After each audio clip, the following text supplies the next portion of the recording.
மோடி அவர்கள் வந்து ஒரு விஷயம் சொல்லியிருந்தாங்க. என்னென்னா, இந்தியன்ஸ் வந்து ப்ரைவேட் என்டர்பிரினர்ஸ் பெரிய கார்ப்பரேட்ஸ்லாம் என்கரேஜ் பண்ண ஆரம்பிக்கணும், அவங்களை செலிப்ரேட் பண்ண ஆரம்பிக்கணும். அப்போ தான் ஒரு நல்ல ஒரு என்வாரன்மெண்ட் கிரியேட் ஆகும், இந்தியா வந்து பெரிய ஒரு க்ரோத் பார்த்து நோக்கி போக முடியும் அப்படின்ற மாதிரி சொல்லியிருக்காங்க. ராகுல் காந்தி அவர்கள் கடுமையான கிரிட்டிசிசம் வச்சுருக்காங்க அதானி அம்பானி மேலாம். ஸோ இந்த சூழல் எப்படி பார்க்குறீங்க? இன்றைக்கி நீங்கள் அடானி அம்பானி இருந்தால், நீங்கள் கவர்மெண்டோட நெருக்கமாக இருந்தால், நீங்கள் வங்கிகிட்ட போய்ட்டு நீங்கள் 1000 கோடி கூட கடன் வாங்கிக்கலாம். ஆனால் ஒரு சிறு குறு கம்பெனி, ஒரு ஸ்மால் டு மீடியம் ஆண்டர்பிரினர், அவர் எப்படி போயிட்டு கடன் வாங்குறாரு இன்றைக்கி பேங்க்கில்? ரொம்ப கஷ்டப்பட்டு தான் வாங்குறாரு. நீங்கள் இதை வச்சுட்டு 8 வழிச்சாலை பற்றி பேசாதீங்க. அது ப்ராஜெக்டே தேவையில்லை. அந்த ப்ராஜெக்ட் கொண்டு வரதுக்கு நோக்கமே வேறு. காங்கிரஸ் வந்து ரூல் பண்ணும்போது இன்டர்நேஷ்னல் எக்கானமி வந்து ஒரு பூமிங் ஃபேஸில் இருந்தது. ஆனால் இப்போ வந்து ஒரு ரெசெஷனில் இருக்காங்க. ஸோ முன்னாடி வந்து ஒரு ரிலேட்டிவ்லி ஒரு கன்வீனியன்ட்டான ஒரு என்வாரன்மெண்ட்டில் நீங்கள் கொஞ்சம் டேக்ஸ்லாம் ரிலாக்ஸ்டான கம்மியாக வைக்கிறது ஆப்பர்ச்சுனிட்டி இருக்குது. பட் இன்றைக்கி சூழலே நீங்கள் கேட்கக்கூடாது சார். இது ரொம்ப மோசமான கேள்வி சார். எல்லாமே ரிலையன்ஸ் தான், ரிலையன்ஸ் ரீட்டெயில் தான், ஜியோ தான், எவ்ரி திங் இஸ் ரிலையன்ஸ்னால் அது ஏதோ ஒரு தப்பு நடக்குது.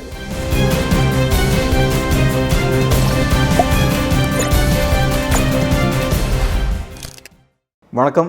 இன்றைக்கி நம்மளோட திரு மோகன் குமாரமங்கலம் அவர்கள் இருக்காங்க. அரசியல் சார்ந்த நிறைய விஷயங்கள் நம்ம இன்றைக்கி அவரோட பேச போகிறோம். வணக்கம் சார். வணக்கம் கேப். ஸோ இப்போ என்னென்னா, ரீசெண்டாக மோடி அவர்கள் வந்து ஒரு விஷயம் சொல்லியிருந்தாங்க. என்னென்னா, இந்தியன்ஸ் வந்து ப்ரைவேட் என்டர்பிரினர்ஸ் பெரிய கார்ப்பரேட்ஸ்லாம் என்கரேஜ் பண்ண ஆரம்பிக்கணும், அவங்களை செலிப்ரேட் பண்ண ஆரம்பிக்கணும். அப்போ தான் ஒரு நல்ல ஒரு என்வாரன்மெண்ட் கிரியேட் ஆகும், இந்தியா வந்து பெரிய ஒரு க்ரோத் பார்த்து நோக்கி போக முடியும் அப்படின்ற மாதிரி சொல்லியிருக்காங்க. இது எப்படி பார்க்குறீங்க? குறிப்பாக ராகுல் காந்தி அவர்கள் கடுமையான கிரிட்டிசிசம் வச்சுருக்காங்க அதானி அம்பானி மேலாம். ஸோ இந்த சூழல் எப்படி பார்க்குறீங்க? ராகுல் காந்தி அவர்கள் அடானி அம்பானி மேலே கிரிட்டிசிசம் வைக்கிறது காரணமே அவங்களுக்கு பல விதமான அன்ஃபேர் அட்வான்டேஜ் கிடைக்கிறது கவர்மெண்ட்னால். அதுதான் க்ரோனி கேபிட்டலிசம் அவர் விமர்சிக்கிறாரு. கேபிட்டலிசம் அவர் விமர்சிக்கவில்லை. அவர் ஒவ்வொரு மாவட்டத்துக்கு போகும்போது சிறு குறு உற்பத்தியாளர்கள் நாங்கள் உதவி செய்யணும், அவங்க நம்ம ஊக்குவிக்கணும், let's celebrate small to medium entrepreneurs தான் அவர் ஒவ்வொரு இடத்துல சொல்கிறாரு. அது காரணமே ஸ்மால் டு மீடியம் ஆண்டர்பிரினர்ஸ் மூலமாக தான் வெல்த் கிரியேஷன் அதிகமாக ஆகுது. அவங்க மூலமாக தான் இளைஞர்களுக்கு வேலை வாய்ப்பு நம்ம உருவாக்கி தரப்போகிறோம். பெரிய பெரிய கார்ப்பரேட்ஸ் மூலமாக வேலை வாய்ப்பு அந்த அளவு கிடைக்கிறது இல்லை.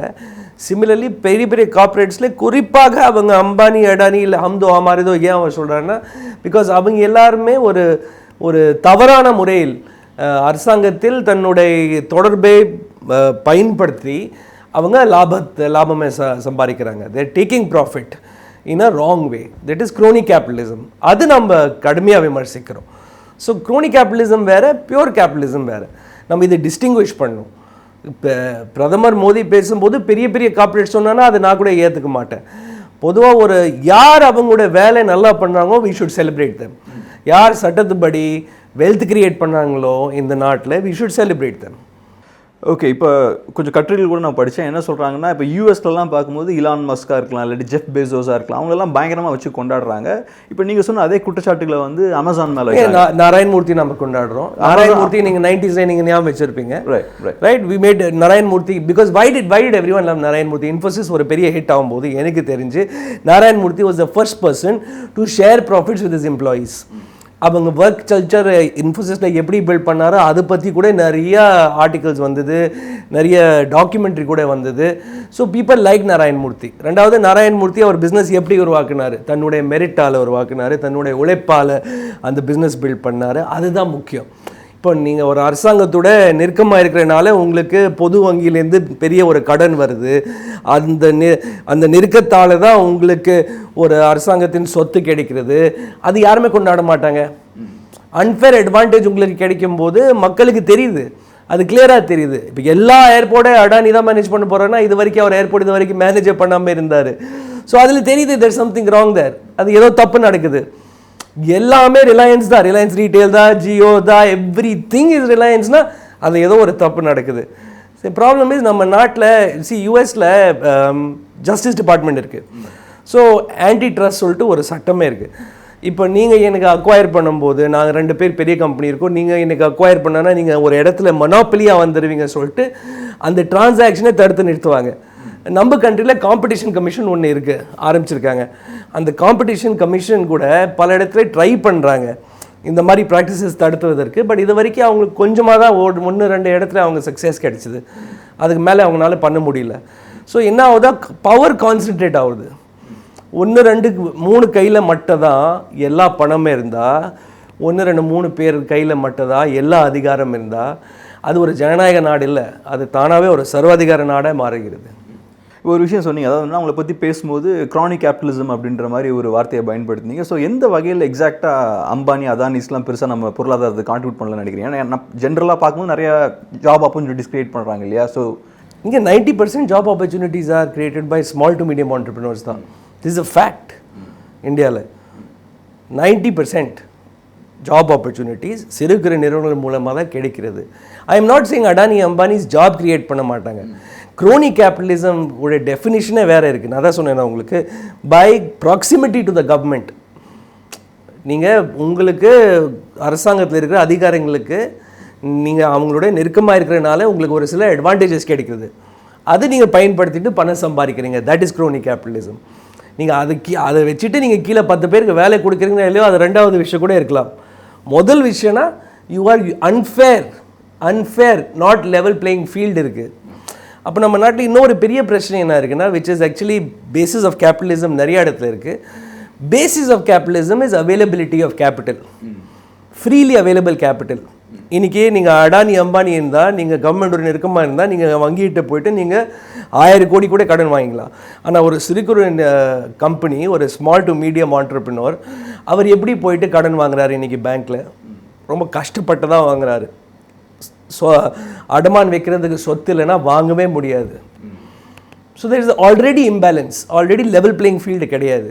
ஸோ இப்போ என்னென்னா, நிறைய பெரிய வளர்ந்த நாடுகள்லாம் பார்க்குறது என்னென்னா, இப்போ ஃபேஸ்புக் ட்விட்டர்லாம் கூட ஏதோ ஒரு பாயிண்டில் வந்து கவர்மெண்ட்டோட முட்டிகிட்டு இருக்கிறத நம்ம பார்க்க முடியுது. கவர்மெண்ட் வந்து அவங்களோட க்ரோத்தை பார்த்து கொஞ்சம் லைட்டாக பயப்படுறாங்க. ஸோ பெரிய நிறுவனங்கள் எல்லாத்தையும் பார்த்து நிறைய கண்ட்ரீஸில் கவர்மெண்ட் பயப்படுறதை பார்க்க முடியுது. ஸோ ஏன்னா ஒரு பாயிண்டில் அவங்க கவர்மெண்ட்டை மீறி செயல்பட ஆரம்பிச்சிருவாங்களோ அப்படின்ற ஒரு இன்செக்யூரிட்டி கவர்மெண்ட்டுக்கு இருக்கும். இல்லை, இட்ஸ் நாட் இன்செக்யூரிட்டி. கவர்மெண்ட் என்ன நினைக்கிறதுனா, ஏதோ 1-2 பேர் கையில் மொத்த பவர் இருக்கக்கூடாது. Money also very important aspect of power.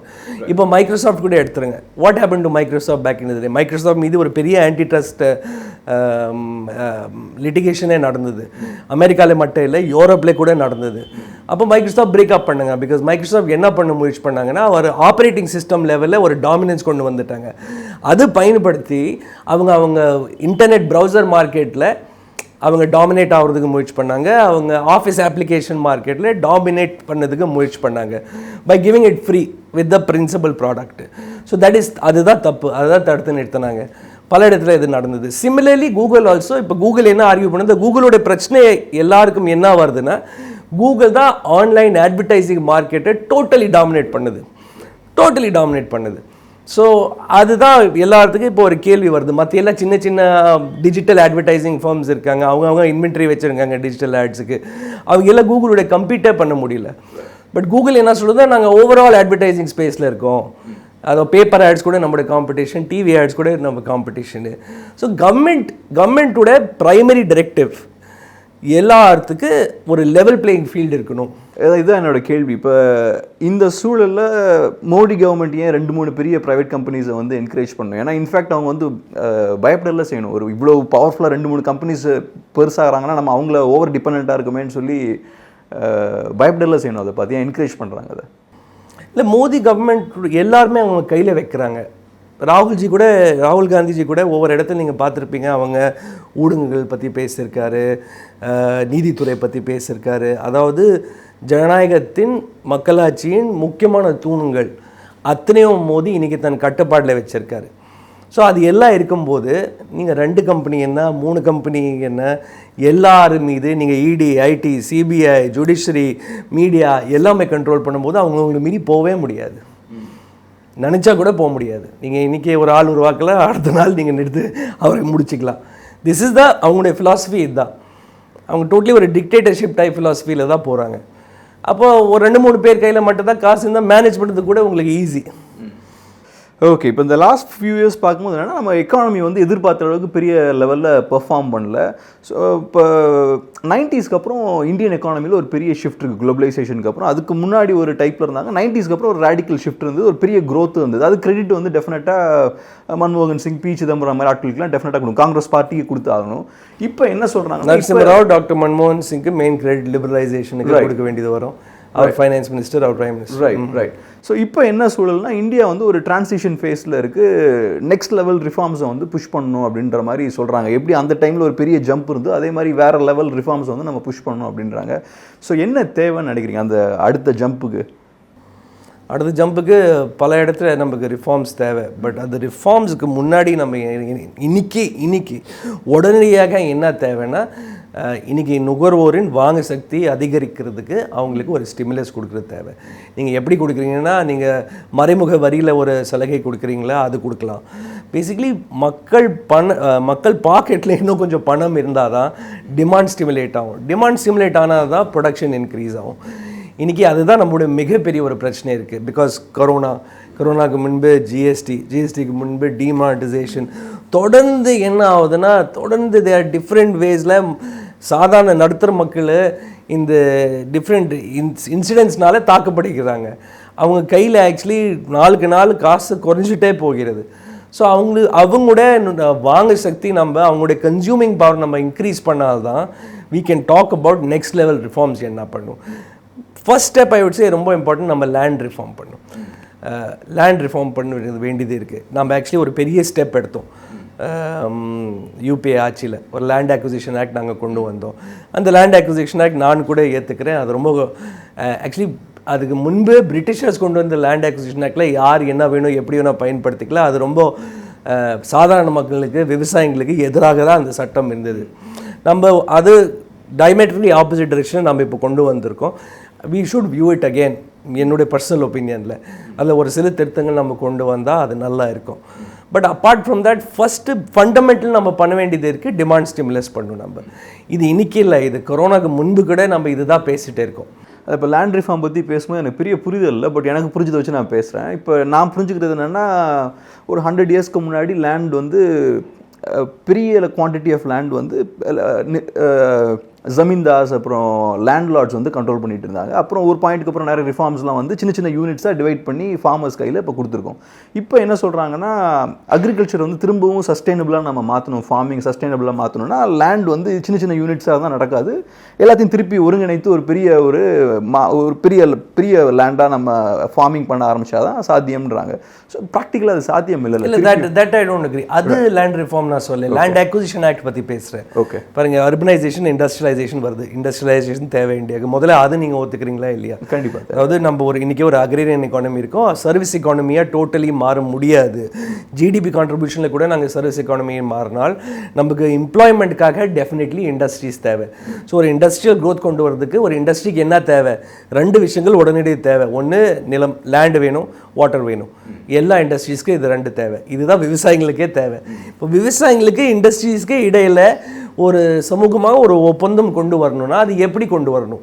உதாரணத்துக்கு நீங்கள் ஒரு ஹைவே கட்டுறீங்க.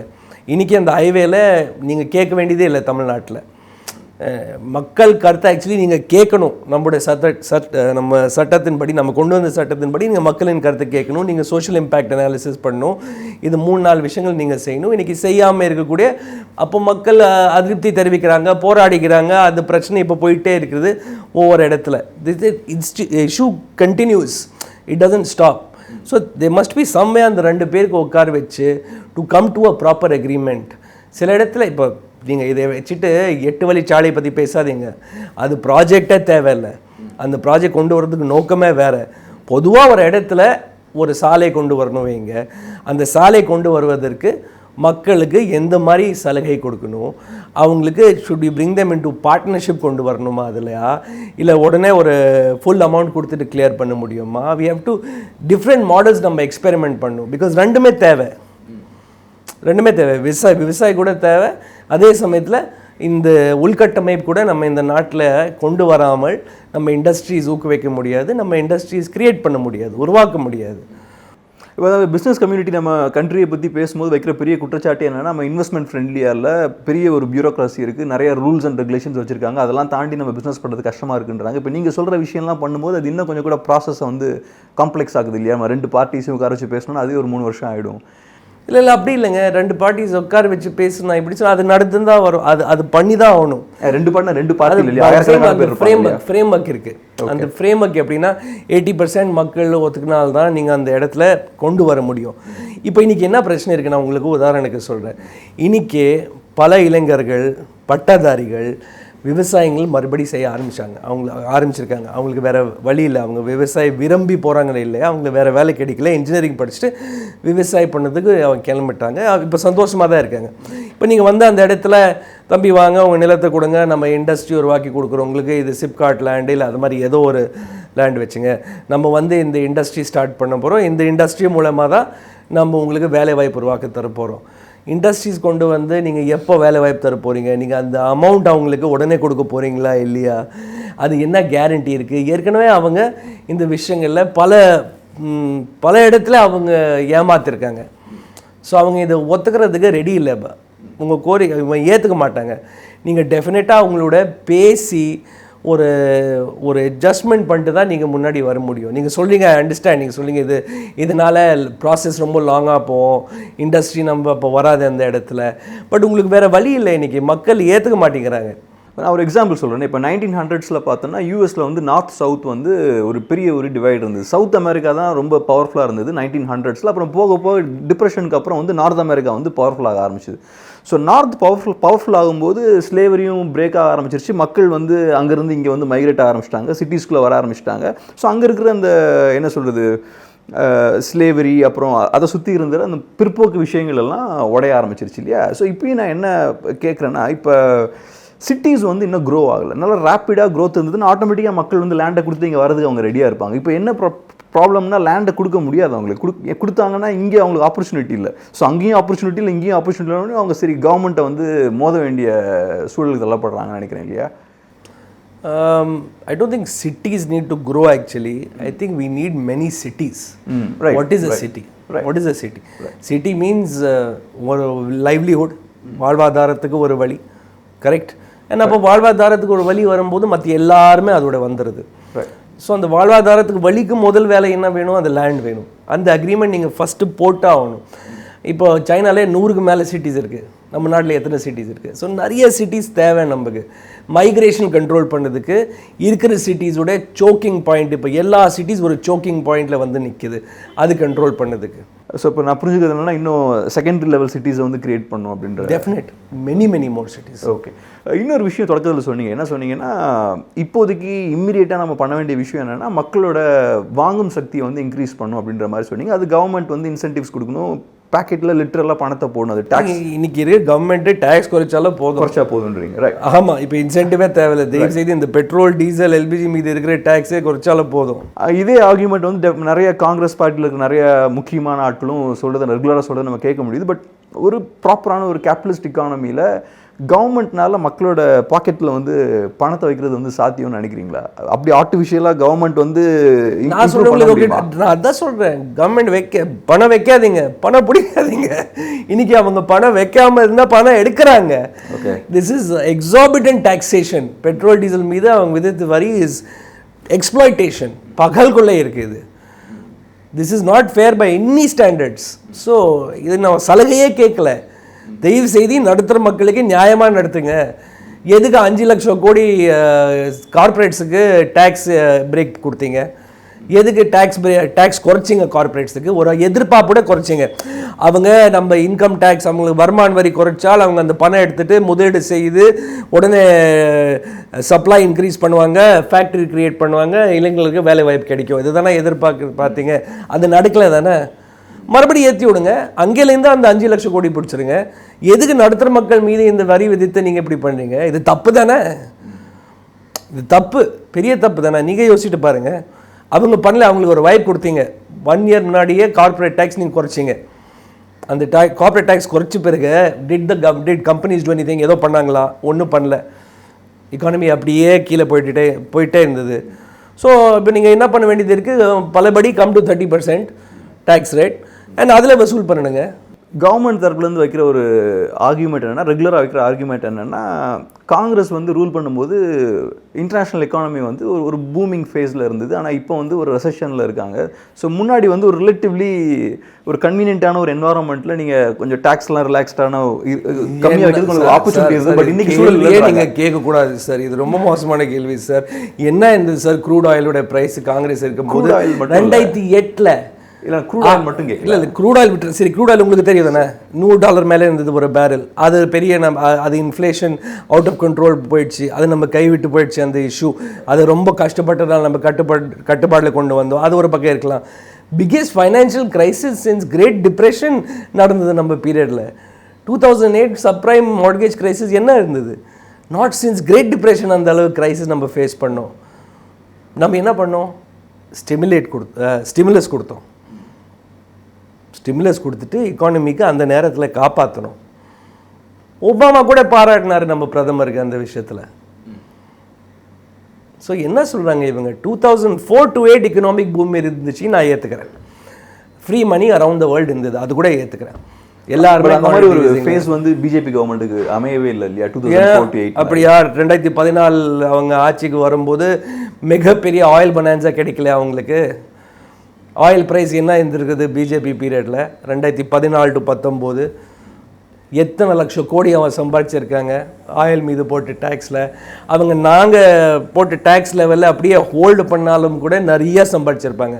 ஆனால் ஏற்றுட்டே இருந்தாங்க because oil prices kept going down. அதுதான் ஆயில் பனான்ஸா சொல்கிறேன் நான். அது வச்சுட்டு அவன் எத்தனை அவங்க கட்டமைப்பு உருவாக்கியிருக்கலாம், எத்தனை சலுகை கொடுத்துருக்கலாம், ஒன்றுமே செய்யலையே. ஸோ கவர்மெண்ட் எங்கே வேஸ்ட்ஃபுல்லாக எங்கே ஸ்பெண்ட் பண்ணுறாங்கன்னு நினைக்கிறீங்க? எங்கே வேஸ்ட்ஃபுல்லாக ஸ்பெண்ட் பண்ணுறாங்க is a good question actually. Because ஒவ்வொரு டைம் அவன் பட்ஜெட் வெளியிடும் போது கூட அந்த பட்ஜெட்ஸ் நம்பர்ஸ் தெளிவாக சொல்லாமல் இருப்பாங்க. பட் அவங்களோட சோஷியல் ஸ்கீம்ஸில் அவங்க ஸ்பெண்ட் பண்ணும்போது அது கூட எஃபெக்டிவாக இருக்கிற மாதிரி எனக்கு தெரில.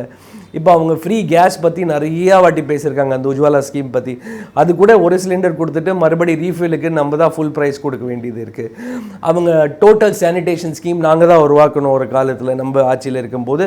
அதுக்கு இப்போது ஸ்வச் பாரத் சொல்லிட்டு ஒவ்வொரு கிராமத்தில் ஒவ்வொரு இடத்துல அவங்க கழிவிடம் கட்டி கொடுக்குறாங்க. அது கூட actually on the ground survey படி சக்ஸஸ்ஃபுல் இல்லை.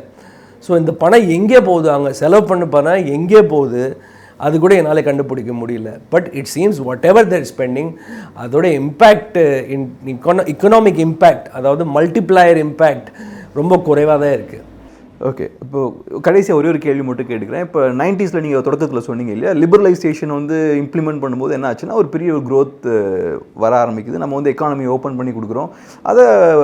அதை ப்ராப்பராக இன்ஜினியர் பண்ணது வந்து அஃப்கோர்ஸ் காங்கிரஸ் பார்ட்டிக்கு ஒரு பெரிய கிரெடிட் இருக்கு இல்லையா. ஸோ அதே மாதிரி இன்றைக்கி ஒரு சீரியஸான ஒரு ரிஃபார்ம் லிபரலைசேஷன் மாதிரி நம்மளோட பாலிசிஸில் என்ன பெரிய சேஞ்ச் கொண்டு வரலாம்னு நினைக்கிறீங்க?